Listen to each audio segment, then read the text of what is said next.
Yeah, we're live.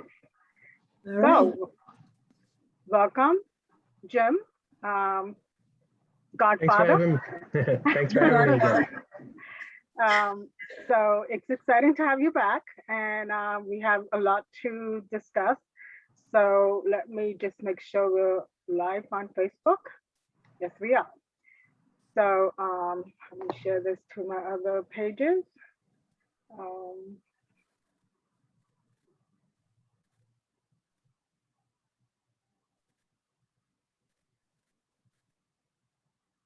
So as I start doing this, let's just do a quick introduction. So um, I'm Elizabeth Cruz. I'm the owner of Cruz Realty Group with Century 21 Northeast. I'm a residential and commercial agent, special expert, and I do a lot of real estate strategists with my investors and first-time home buyers. So I sit with them and make sure they understand what they have for the next 5 years, whether it is to buy a multifamily first and then a single or what have you.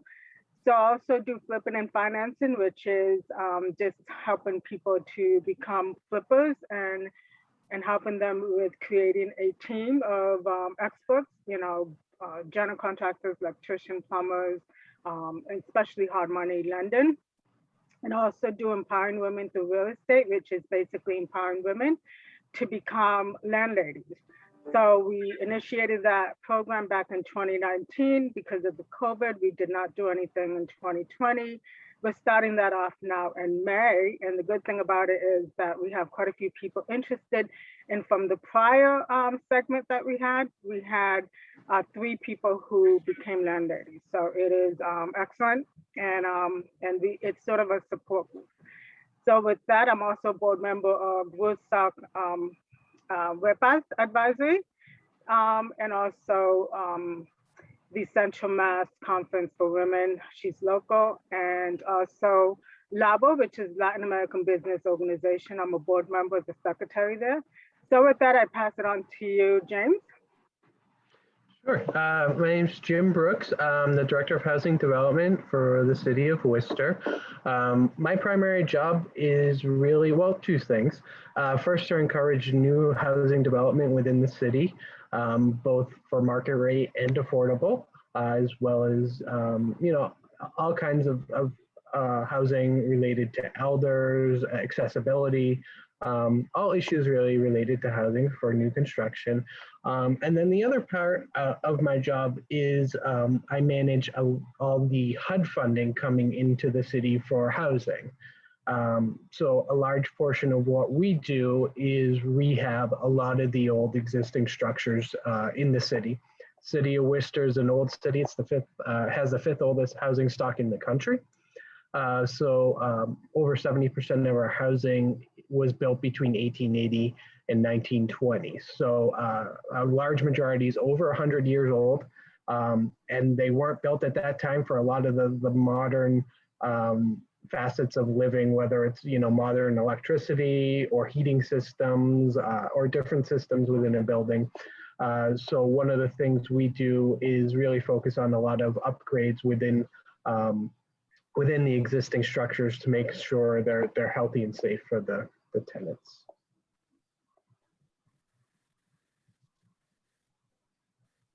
That's great. Thanks, Rosa. Hi, my name is Rosa Maria Sala.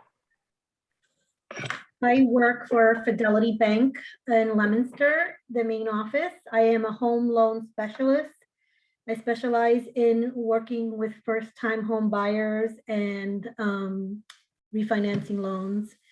I'm on the board of Adelante Worcester. I've been a board member for 12 years. I'm also on the board of She's Local, a few other projects here and there, but my main goal is helping in clients and investing with within the city of Worcester with Elizabeth Cruz, with the Empowering Women Through Real Estate as well. Awesome. My glasses So, are crooked. let's get started. So I know there's a lot of great programs that the Worcester has, and it's really good that to have these segments because there's so many people that don't know about it. And I think it's a great program. So I know there's others that we would like to bring you back on to discuss, but today we're going to talk about the 2 to 4 units. So if you want to start with those programs and then give us a little bit more details about the different type of programs under that. Thank you. Sure. So about 2 years ago now, we introduced the Worcester Housing Now program. This was in conjunction with the Chamber of Commerce did a housing study. And really one of the focuses of the housing study was on our old triple-decker housing stock and how much deferred maintenance there were in those units. So we came up with a program using HUD funds. So we have, about $3 million in HUD funds we've allocated to this to specifically focus on triple deckers, but really 2 to 4 unit buildings. Majority of them are triple deckers, but really to address a lot of the deferred maintenance that all these units have. Like I mentioned before, most of them are over 100 years old. A lot of them haven't had major upgrades in a long, long time. So really, that's what this Worcester Housing Now program is focused on, is addressing those core items within the home. We're not going in and putting granite countertops in kitchens and things like that. It's heating systems, windows, electric, plumbing, all those issues is really what we're addressing with these funds. So there's really 2 tiers. Well, there's really 3 tiers to a program. Not many people take advantage of tier 3, but the first tier is really geared towards the owner occupied multifamily owner. So they're living in the property. Most times they're not a professional landlord. They rent out a unit, the other unit or 2 in their building, and they have another source of income. So real estate's really not their full-time profession there. With this, we provide a lot of handholding and a lot of assistance on these tier 1 projects. So in order to qualify, the owner of the property has to meet what we call low or moderate income for the city. So just to give you a kind of a reference, for a family of 4, that is $79,050. So the owner of the property would have to make less than that per year in order to qualify for the program. And we can provide up to $25,000 per unit in, like I said, that core rehab assistance. So on a typical triple decker, we can do up to $75,000 in assistance. A lot of the typical items we provide are new heating systems, electrical upgrades. We fix a lot of some of the environmental conditions in the building, whether it's asbestos, the old snowman boilers. We'll go in and replace those with energy efficient boilers, plumbing upgrades, all those type of things, address any a rot or missing handrails or any of those type of deferred maintenance items that really haven't been looked at in a long time. So again, once we receive the application for that, we would send out our internal rehabilitation specialist, who's a licensed construction supervisor. Along with the homeowner, they develop a scope of work based on greatest needs. So they come up, with a list of greatest need, and then what we do, we have a list of pre-qualified contractors. Pre-qualified meaning we have all their insurance, their licensing, they're members of the Better Business Bureau, and almost all of them are local. So we have this pre-qualified list, and if there's any contractors out there also who would want to be part of this list, if you want to get a hold of me, there's just some basic items. Like I said, you have to provide licensing, insurance, some references, those type of things, and we can get you on the pre-qualified list to bid. But regardless, so once the units are qualified, we would do that scope of work. And once the homeowner agreed to whatever the scope of work was, we would send it out to our contractors to bid. And one of the things we do is we actually set up one time where all the contractors come at once, do a quick walk through the whole property. One of the big kind of friction points a lot of times in getting quotes in multifamilies is setting up a time to get into your tenants' units, right? So we set up one time, they all come through. Now during COVID, everyone has a sign-in sheet. They're adhering to COVID protocols. So it's done pretty quickly. Within a half hour or so per unit, they walk through, see what they have to do. And then within a week, they provide all their bids to us, back to us. Based on that, we would go with the lowest qualified bidder. And then from there, really, it's just contracting with the city, setting up the contract with the city, and also just setting up a time between that works for both the owner and the contractor to get the work done. Rosa. I have a question in regards to that.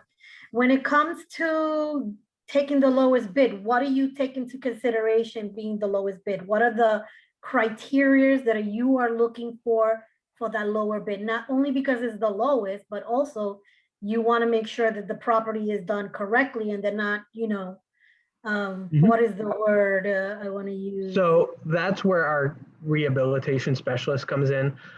We put together a scope of work. So for instance, for a roof, some roofers, it might just overlay on existing shingles. Some might bring it down and then repair any wood damage and all those things. So all the contractors are going to have that complete scope of work. They're bidding apples to apples on whatever it is. And as I said, the way we actually bid is by line item. So if there's different things, if there's a roof, if there's a heating system, if there's asbestos remediation, we have a line by line bid process, and we'll do as much as we can up to that $25,000 per unit. That's really where we come up with that priority list on what are the highest priorities. And then from there, our rehab specialist, like I said, is a licensed construction supervisor themselves. So they monitor the work weekly. One thing, contractors are only paid at the end of the jobs. There's no down payment, deposit payment or anything else. So both we and the homeowner have to sign off before any payment is made, which ensures a lot of those kind of punch list items are done. Okay, that sounds good. Yep. I do have a question.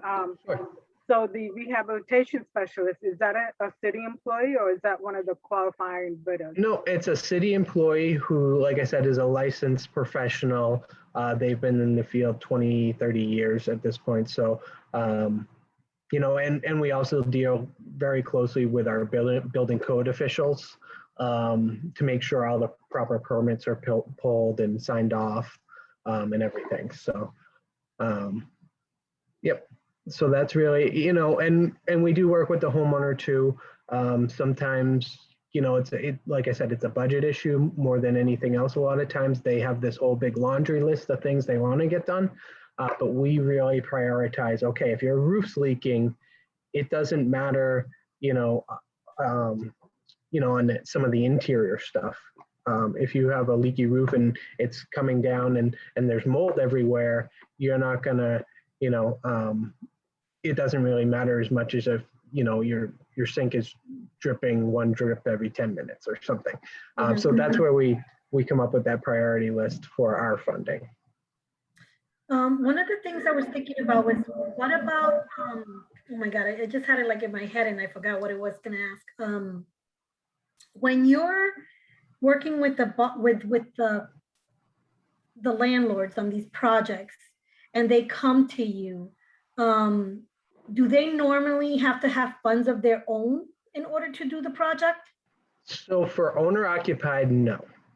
That's really one of the differences. So if it's owner occupied, like I mentioned, usually that owner's not a professional landlord. They're not doing this for a career. It's just they purchased the property, maybe helping them out with their mortgage, but they're doing something else day to day in most cases. So that's really where our kind of, like I said, kind of walking the owner step by step, having that rehab specialist there to ask any questions all the time. So on tier 2 and tier 3, which are more geared towards professional landlords who own multiple buildings, so they're more in tune with the different processes and bidding themselves and managing some of the construction themselves. There's another way we do it, but for tier 1, it's owner occupied. We're providing them a lot of that kind of building expert guidance. I have So a one, question. I'm sure. sorry, Jim. I have a question regarding, I know you said there was like 25,000 per unit, right? Which is a total of 75,000.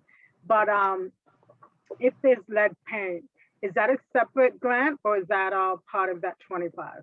So if there's lead paint and there's a child in the building, we can provide up to $10,000 in additional assistance per unit through our lead paint grant.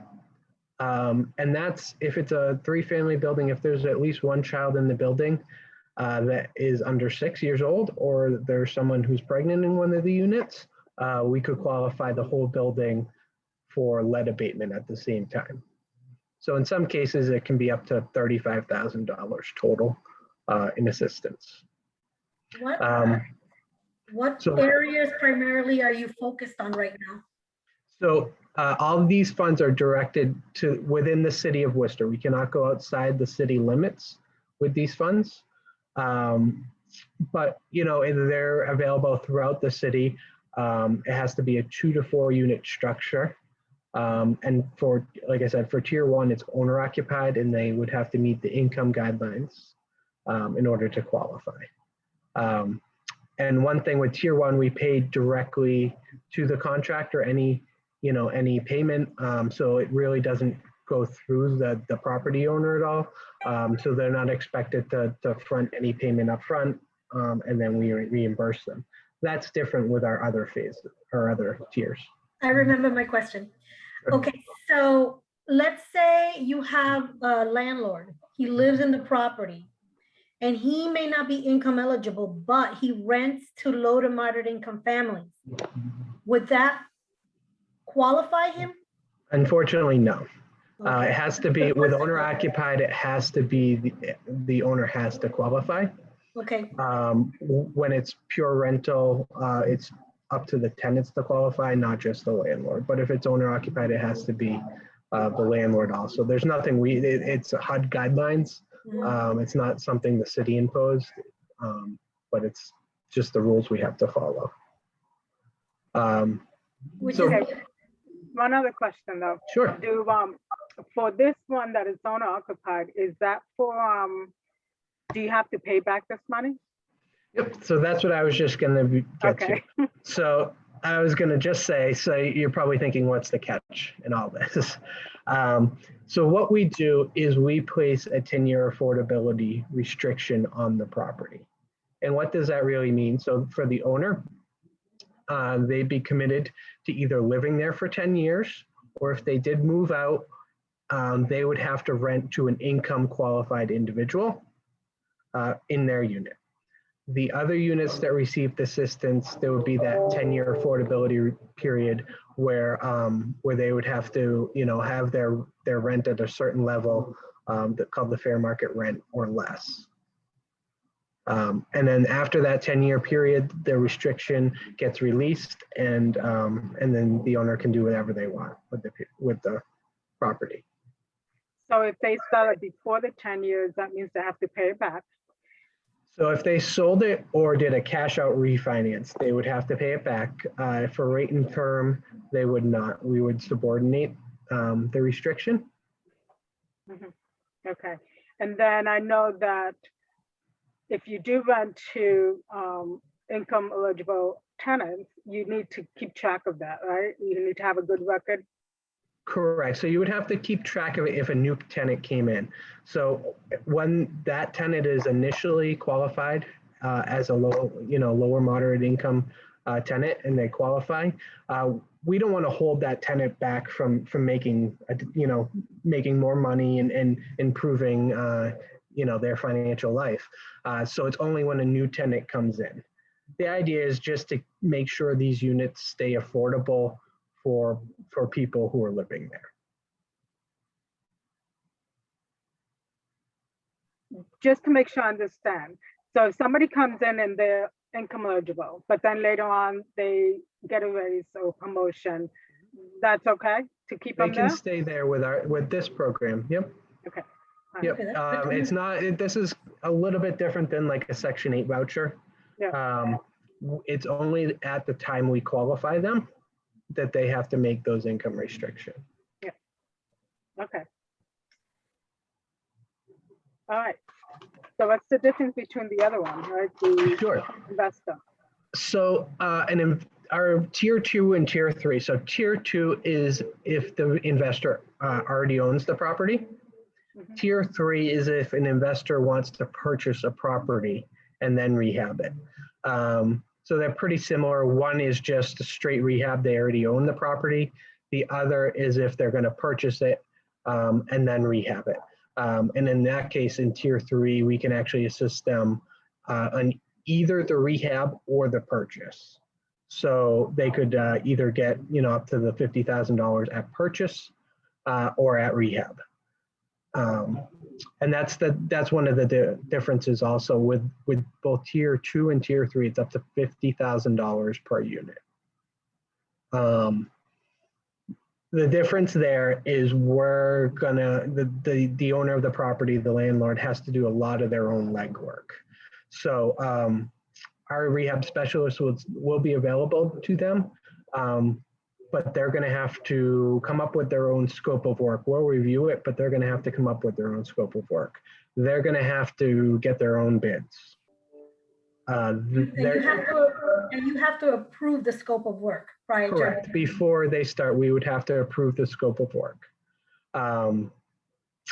So they would have to get their own bids, qualified bids that are apples to apples. The biggest difference is we reimburse them for funds. Our funds don't go directly to the contractor. When the roof's done, that owner is going to have to pay for the roof. They provide proof to us, okay, the roof is done. Here's the invoice from the contractor. Here's my check that I paid it. Then we reimburse them. So basically they have to come up with their own funds and then get reimbursed no matter what. Correct. So they have to cash flow. Yeah, they have to come up with a cash flow. So do you ask them for a cash flow analysis prior? We do. So there's a lot more underwriting on these properties. So we're going to need a complete construction budget.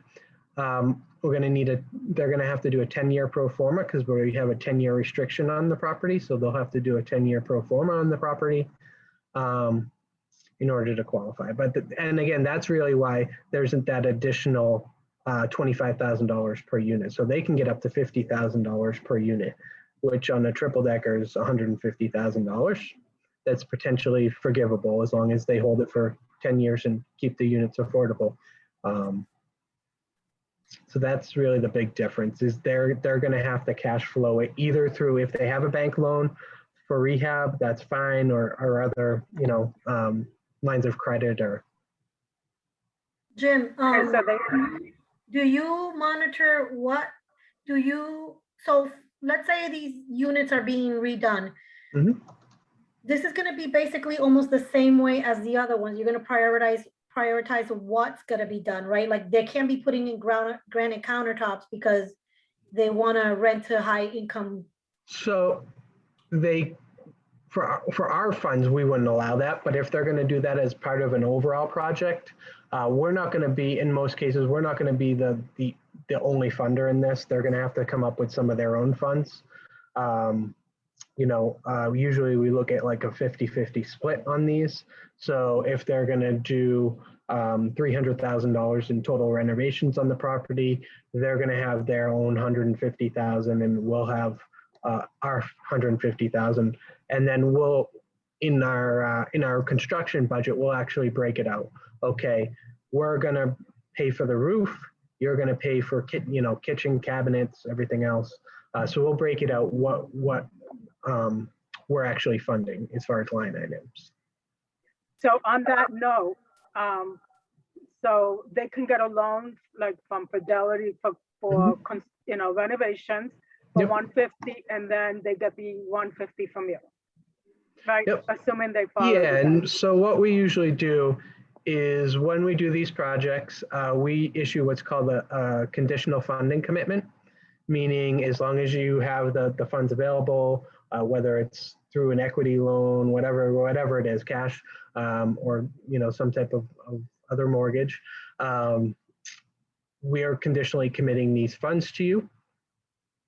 And as long as you complete the project, so we hold back 10% until the certificates of occupancy are issued, as well as when it's leased up. So they would have to provide the certificates of occupancy and lease up the property, and we would need a copy of the leases before that 10% is released. That's good. Have you ever had any issues with any of the projects that they started and then they couldn't finish, and how do you address those issues? So that's why these grants are a lot heavily underwritten. So we're going to want to make sure you have a commitment of funds for the total project, and have reasonable estimates with a little bit of buffer in there, contingency buffer. Right now, we're going to look to see if you have a lot more contingency buffer as far as material costs, because material costs are going up every day, lumber and everything right now, if you can even get it. So we're going to look for a little bit more of a buffer right now than traditionally we would look for. But how many projects do you have right now that are going on? For this grant, we have 47 different buildings happening right now. Yep.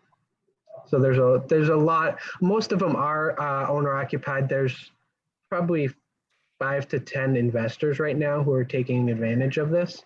And the one thing I forgot to mention also is if it's one investor who has multiple properties, we'll do one at a time. We're gonna want to have one project complete before we invest in a separate property with that same investor.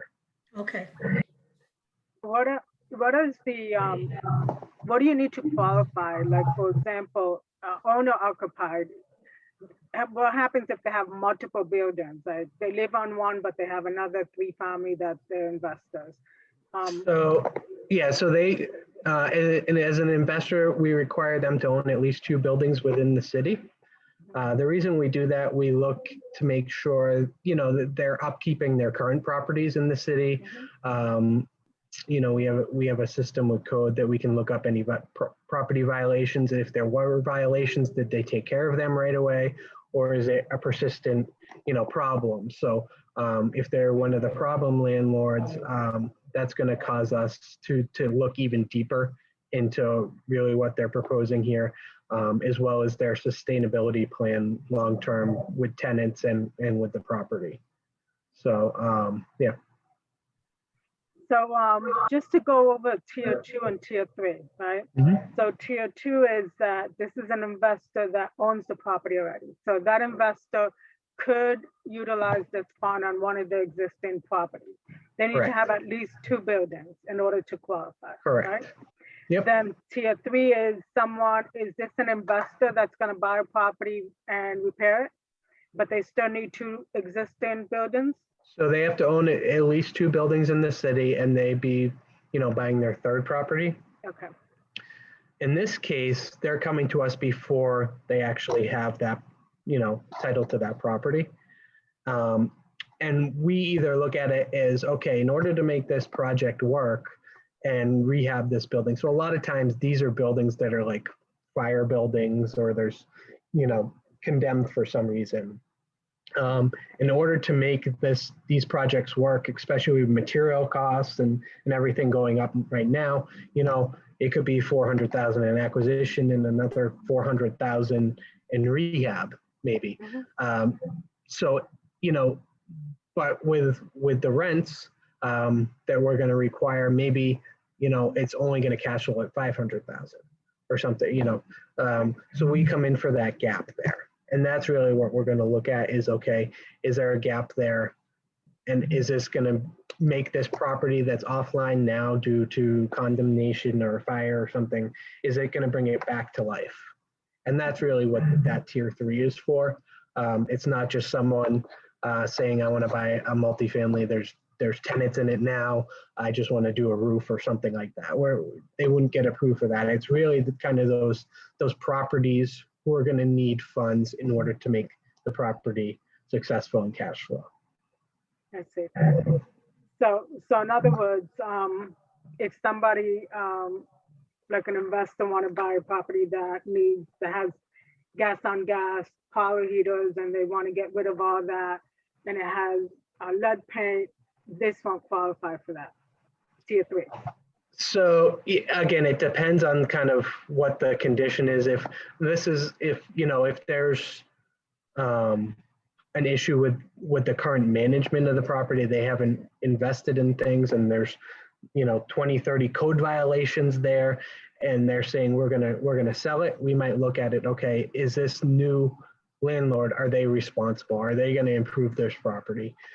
In that case, we might look at it. If it's just a traditional sale and you're looking for additional down payment funds, probably not. There has to be a situation there where we want to improve that property long term. Okay. Not just for a transition in ownership. Are there any properties right now in Worcester that qualifies for this tier 3 that you know of? Yeah, there's a lot of properties that are either abandoned, have fire code, or condemned for one reason or another. So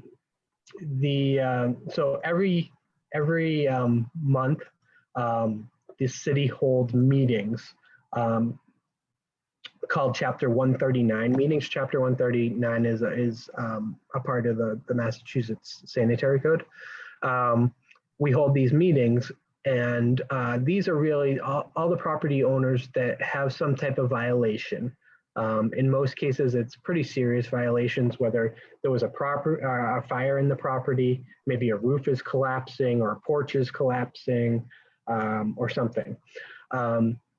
And really out of these meetings, probably 60 or 70% of them are, fired. There's been a fire, they're working through with their insurance company and adjuster, and they'll resolve themselves. They'll get insurance money or whatever. But then there's probably that 40% of properties that there either isn't insurance money, there's an absentee owner, there's no funds available, whatever it is, that are really kind of the prime properties to address with these funds. Because really out of Chapter 39, there's only really two things we can do on the property. You can issue a demolition order, where the property would be demolished. And that's a lot of times in cases where there's very substantial fire and the property is going to collapse. So they'll issue a demolition order. Or there's another process called receivership, which is kind of like foster care for properties, if you want to look at it like that, where a responsible entity, it's usually an attorney or a developer, will go in, make the property, fix all whatever violations there were, sanitary or building code violations, and they would work. They have to be approved by the judge as an authorized, agent, and then they would place a lien on the property for whatever those costs of repairs were. And if the current owner couldn't pay those, either through getting an equity loan or getting some other method of payment, usually the property goes to an auction where the receiver either purchases it back or it goes to whoever buys the property. How do these properties become receivership? What happens through that Chapter 139 process? So it's a formal hearing. Is it because the person's not paying the mortgage, or what is the reason why? It really doesn't have much to do with the mortgage. They're not answering to the sanitary or building code issues that are filed against them. So sanitary and building code issues, an owner can be brought to court if they're not responsive to those issues. And at that court process is really where those things can happen. So is there a list of these properties that we can get? There is on the city websites under the Chapter 139 meeting. Those happen, the next one is on May 11th. They're always the second Tuesday of the month. And they're being held virtually now. Usually they're held at our inspectional service building, but with COVID, they're held virtually. And you can find the link and everything right on the city's website for those. So you can attend that, the public can attend. Yeah, the public can attend that. And like I said, most of the time it's a matter of an insurance issue and they do get resolved. But there's those probably 30–40% who go to either a demolition order in the extreme case or go to receivership. That's great, because there's a lot of investors that want to really come into Worcester and really, not only because Worcester is so hot, it's actually burning red.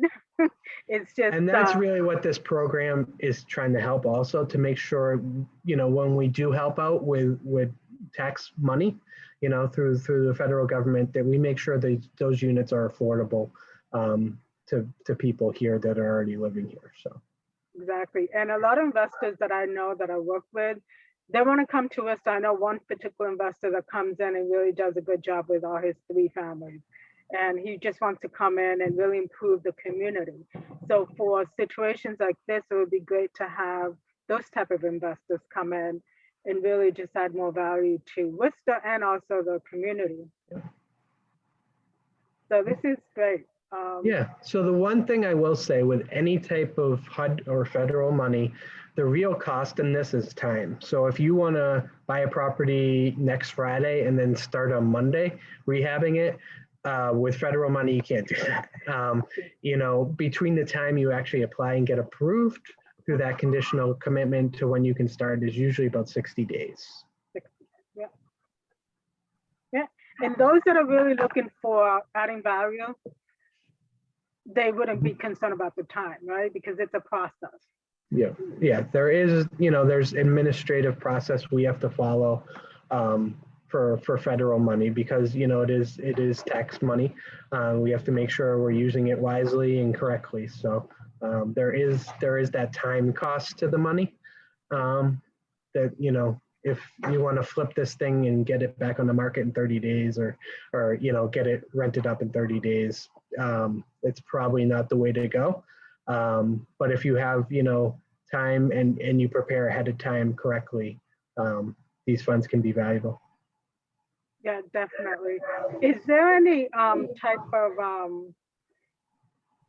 priority that you take in people that are applying for this? So right now, we have a citywide priority on the Green Island neighborhood, for kind of obvious reasons, right? The ballpark's there. There's everything is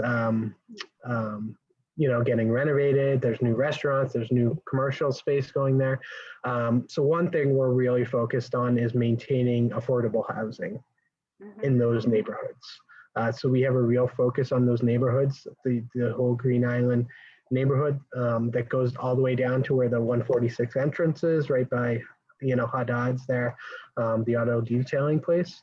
So that whole neighborhood, we're really focused on maintaining and creating affordable housing in those units.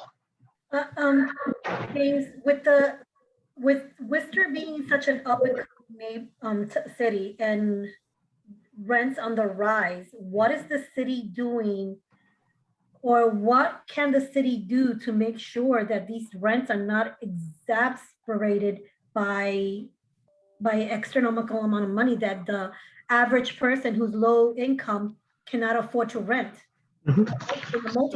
So that's where our restriction again comes into play. Any unit that we assist, we're going to have that restriction on the maximum rent you can charge for that unit. It's based on bedroom size. So, and you again would be held to that for 10 years. Each year, HUD does come out with new rates. They usually go up 2 to 3% maybe based on the market. So it does kind of vary year to year, but they are affordable according to HUD, based on the area median rent. Okay, That's but good. yeah, but it doesn't make like minimum wage. Mhm. So that's what it's based on, the area median. So there's different levels of affordability, but for our programs here, that's what it's based on. When we build new construction, using HUD funds, there's different levels. There's a 30% of income, there's 50, 60, 80%. And that's really where we work with developers prior to anything happening. Those are kind of long-term affordable housing development projects, such, you've probably seen the one on Chandler Street right now that Eastside CDC is currently doing. So we've been working with them on that project, and there was different levels of affordability there. 30% of the area median income, 60%. So that's how we. Jim, Yeah. I know you need to step out at 12:45, so I know we're running out of time, Sure. but we definitely would want to talk to you again about housing, affordability housing, because I know that's a whole separate topic. Sure. And I know you have programs for that. So again, I know you're running out of time, but thank you so much for your time. We appreciate it. I know there's a lot of people looking forward to viewing this video that are interested. Is there anything else you want to add to before you leave? Yeah, so I would just say, if you are interested in learning more about it, just go to the City of Worcester's website, worcesterma.gov, and then just type in housing in the search box, and the Worcester Housing Now program will come up. All the applications are there, the guidelines are there, so you can, find out a lot more about the programs. There's our contact information right there if you will want to find out more about it. Thank you. Thank you. Thank We'll you, make a note of Jane. it. Thank you, Godfather. Take care. Thank you. All right, thanks. Have a good weekend. You too. Yes, Bye-bye. hang up this. Bye.